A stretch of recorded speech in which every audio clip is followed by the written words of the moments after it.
L'investissement dans les NFT est-il dépassé 24,8 milliards de dollars, c'est le poids des ventes de NFT dans le monde en 2022. Une progression, certes, mais qui a été freinée dans son élan, disons-le, par les déboires accumulés au sein de l'écosystème crypto. Alors qu'il y a un an, tout le monde semblait se précipiter sur ces actifs numériques. Comment les Français investissent actuellement le marché? Pour en parler, notre invité aujourd'hui est John Karp, président de la NFT Factory. Bonjour. Bonjour Eva. Merci beaucoup d'être avec nous aujourd'hui, John Karp. Un mot d'abord sur la NFT Factory, qu'est-ce que c'est? La NFT Factory, en fait, c'est quelque chose d'extrêmement concret. C'est un espace de 400 mètres carrés au cœur de Paris, donc en face du centre Georges Pompidou, qui est dédié, en fait, tout simplement à la découverte, à l'éducation et à l'animation autour des NFT. Il y a encore besoin de faire de la pédagogie sur ce sujet. Il y a énormément besoin de faire de la pédagogie sur ce sujet. On n'en est qu'au début, même s'il s'est passé beaucoup de choses depuis 2 ans. 2 ans, c'est rien à l'échelle de tout simplement d'une nouvelle classe d'actifs d'une part, et puis tout simplement d'une nouvelle technologie d'autre part. Donc en effet, on en est encore au début, mais on voit, en tout cas même au quotidien de cette NFT Factory, c'est comme une grande galerie, si vous voulez, de l'extérieur, sauf que vous avez des écrans partout, et quand vous rentrez, vous découvrez ce que sont les NFT, et puis vous pouvez peut-être acheter votre premier NFT, justement. John Karp, je le disais, le volume d'échanges s'est maintenu autour des NFT en 2022. En 2023, où en sommes-nous ? Écoutez, en fait, en 2023, les volumes sont finalement assez stables, on va dire. Les volumes sont assez stables. On n'est pas sur une grosse progression. On n'est pas sur une grosse progression, mais on est sur un marché qui continue d'exister, en fait, si vous voulez. C'est vrai que quand on compare, en fait, il faut se mettre un peu en perspective. Et c'est vrai que il y a eu un pic. C'est vrai que ce pic a eu lieu en 2021. 2021, fin 2021, c'était vraiment le moment, l'été 2021. Tout le monde parlait de NFT.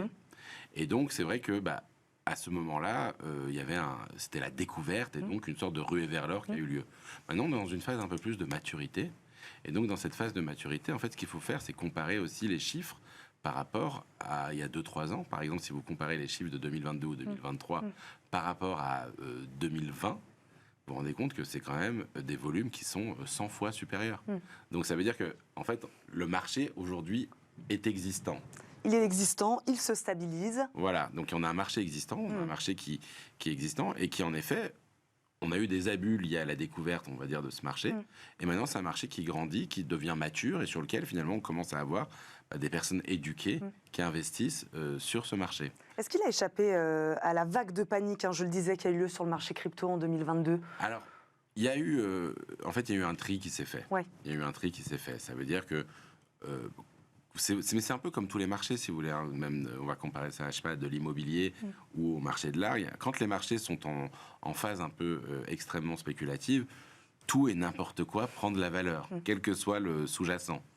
Et puis, quand on est dans des phases où finalement il y a un peu moins d'afflux financier, eh bien, il y a un tri naturel qui s'effectue. Et donc, les biens qui étaient des biens sûrs, des biens même très haut de gamme, on va dire, ils vont se stabiliser, voire même se renforcer. Et puis, les biens qui étaient un peu fragiles vont s'écrouler. Et en fait, dans la catégorie NFT, il y a plusieurs domaines. C'est vrai qu'il y a l'art, il y a le gaming, il y a les personnages de collection, on va dire, c'est des profile pictures. Il y a le métaverse. Et déjà, au sein de ces marchés-là, il y a des mouvements très différents qui ont eu lieu.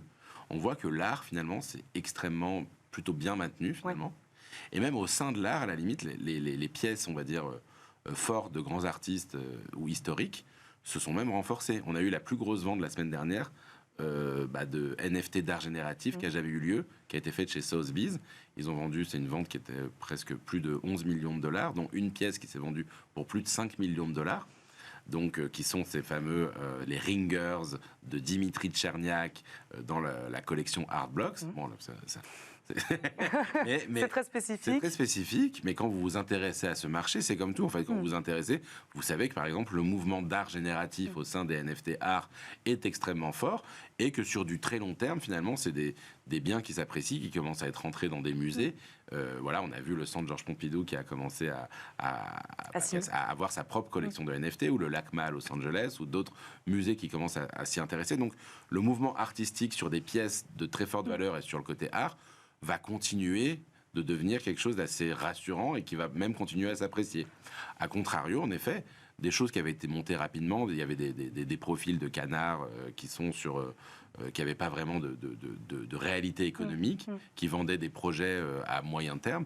Ceux-là, en effet, forcément, on ne savait pas trop ce qu'on achetait, c'était déjà un peu du casino. Et donc, pour certains, en effet, ils se sont effondrés. Donc voilà, on a une disparité à ce niveau-là. Mais si vous voulez, il y a beaucoup de signes qui sont quand même encourageants. De maturité. Voilà. Donc comme je vous disais, ce type de vente qui sont extrêmement fortes. Justement, on va peut-être parler à ceux qui n'ont pas forcément 3 millions d'euros à investir dans les NFT. Non, mais là, c'est un symbole. Mais si vous voulez, d'ailleurs, sur ces mêmes collections, typiquement, qu'on appelle Art Blocks. Non, mais c'est intéressant de savoir qu'il y a des œuvres qui se vendent à ce prix-là. Il y a des œuvres qui se vendent à ce prix-là, et c'est des œuvres qui valaient 1000 fois moins cher il y a 3-4 ans. Donc c'est ça, en fait, c'est la perspective. Ça veut dire que c'est un marché qui continue de se dynamiser. Et dans le monde de l'art génératif, justement, vous savez, l'art génératif, ça veut dire que c'est des collections de pièces qui sont créées par informatique. Et donc, chaque pièce est unique, mais elles sont toutes ressemblantes. Et donc, ce type de pièces-là, vous avez, si vous allez sur le site Artblocks ou sur le site FXH, typiquement, vous pouvez pour 10 €, 20 €, 50 €. On a des tickets d'entrée à quelques dizaines d'euros. Il y a tous les tickets qui sont possibles. Après, comme tout, évidemment, si vous fermez les yeux et que vous achetez n'importe quoi, vous allez acheter n'importe quoi. Mais ça va être la même chose sur le marché action. Ça va être la même chose si vous allez sur des small caps sur le marché action ou si vous allez sur des localités dans l'immobilier qui ont aucun, que vous achetez au hasard juste parce qu'elles sont pas chères. Forcément, si vous connaissez pas le marché, vous avez 9 chances sur 10 de vous planter. John Karp, qu'est-ce qui plaît aujourd'hui aux investisseurs dans ces jetons non fongibles, dans ces NFT? Vous parliez tout à l'heure de ruée vers l'or, de frénésie. Alors oui, il y avait un peu cette excitation du début. Aujourd'hui, voilà, très concrètement, qu'est-ce qui plaît dans les NFT? Très concrètement, ce qui plaît, c'est que, en fait, c'est une sorte d'évidence pour ceux qui sont dedans que la propriété de biens numériques va s'imposer dans les 10, 20, 30, 50 prochaines années. Et ça, c'est inéluctable. Ça veut dire qu'on consommait des biens physiques, on achetait des sacs, on achetait des voitures. On consomme aujourd'hui des biens numériques. On vit dans le numérique aujourd'hui. Le monde de Fortnite, par exemple, c'est 5 milliards par an d'achats de skins, donc de vêtements. Donc c'est déjà un marché très fort existant. Et donc, en effet, à un moment donné, ces nouvelles générations qui ont l'habitude d'acheter ce type de biens vont se poser la question à un moment de la notion de propriété. Et donc, être propriétaire de ces vêtements dans les jeux vidéo, être propriétaire des œuvres qu'on achète, être propriétaire finalement peut-être d'outils, de filtres Instagram ou de tout ce qu'on achète déjà aujourd'hui de manière numérique, va devenir une question fondamentale et quasi évidente pour les nouvelles générations. Donc c'est pas une question d'excitation, c'est plus une question de suivre un peu des tendances de fond, en disant que le numérique a pris cette importance, qu'on est encore finalement dans une phase très très jeune du numérique, ça fait 20 ans qu'Internet existe, ça fait 10 ans qu'on a des smartphones, et donc finalement, voilà, tous les 10 ans, il y a des grandes révolutions qui arrivent. Et là, on est dans cette phase-là de la notion de propriété, la notion d'être propriétaire à la fois de ses données, d'un côté, parce que c'est ça aussi. Il y a une grande question fondamentale par rapport aux grands réseaux sociaux, et être propriétaire de ses assets. Puis il a des caractéristiques bien précises, le NFT, cette authenticité, cette rareté. Voilà, en fait, en effet, ça repose sur ces principes technologiques de la blockchain, qui est 100% transparente, 100% authentique, infalsifiable et traçable. Donc, si vous voulez, vous allez pouvoir suivre intégralement, et c'est ce qui fait que le registre est extrêmement fiable, c'est ce qui fait que malgré tous ces mouvements un peu complexes autour des cryptos, le Bitcoin, par exemple, ou l'Ethereum, reste finalement assez fort, parce que y a un nombre un énorme de pays, finalement, où ça va être plus safe de détenir un bitcoin que de détenir la monnaie locale. Et cette tendance de fond, si vous voulez, en plus dans un contexte économique un peu flou, eh bien, on est plutôt rassuré finalement d'être vraiment propriétaire de sa monnaie, d'être vraiment propriétaire finalement de ses assets numériques. Vous disiez accessible à tous, John Karp, à tous les portefeuilles. Aujourd'hui, le NFT, il plaît à tout le monde, aux investisseurs plus confirmés, plus aguerris, et à ceux peut-être un peu moins aussi. Il est, comme je dis, il est intéressant sur le papier. Maintenant, c'est vrai qu'il faut être honnête, ça reste un marché d'initiés. Ça reste un marché d'initiés, c'est pour ça qu'on a ouvert la NFT Factory. Donc il y a une vraie stratégie de diversification, c'est pensé quoi. En fait, si vous voulez, il faut... oui, il y a une certaine complexité, il y a une petite complexité technique aujourd'hui quand même. Ça veut dire que c'est vrai que sur la plupart des sites, si vous voulez acheter un NFT, il vous faut déjà installer un logiciel qu'on appelle un wallet. Et donc ce logiciel, souvent même avoir un petit logiciel, une petite clé qu'on appelle un wallet hardware pour pouvoir faire ses achats en crypto-monnaie. Et ça, déjà, c'est une petite complexité. C'est pas très complexe, dans le fond, mais c'est comme tout. Enfin, c'est comme quand quand vos grands-parents se sont mis aux réseaux sociaux, au départ, ils pensaient que c'était impossible, et puis aujourd'hui, ils passent leur journée dessus. Donc, à un moment donné, il y a une barrière technique à franchir. C'est pour ça qu'on a cet espace aussi, parce qu'on pense que on va pouvoir, une fois qu'on passe quelques heures dessus, on arrive à franchir cette barrière.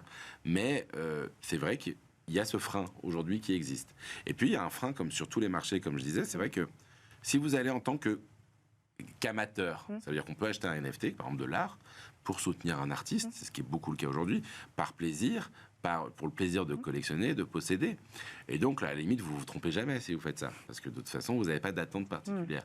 Si vous êtes dans une logique d'avoir un retour sur investissement, là, en effet, ça demande, c'est comme tous les investissements financiers, il faut être éduqué, il faut comprendre, et vu que le marché est très jeune aujourd'hui, ça va être assez complexe. Et sur le rendement, justement, Jeune Carp, on est sûr, comme c'est un marché un peu nouveau, vous disiez qui se stabilise bien, on est sûr d'avoir un rendement dans les prochaines années lorsqu'on acquiert aujourd'hui un NFT?